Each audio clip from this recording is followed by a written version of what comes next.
Selective rendering sa web application. So, yung selective rendering is yung mga algorithms na inaalaw lang yung mga dapat mong makita.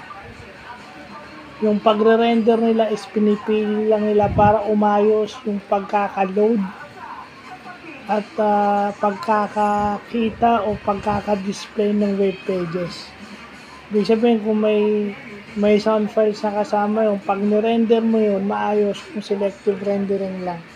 Ibig sabihin pinipili lang nila yung mga algorithm na pwede o pinipili lang nila yung algorithm chooses the things na dapat lang makita o marinig ng user na may kailangan.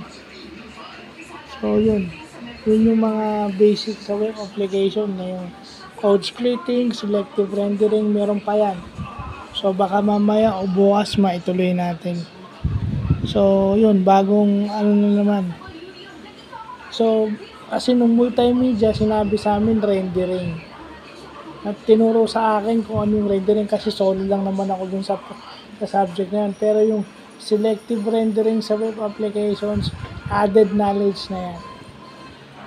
So, yun lang po.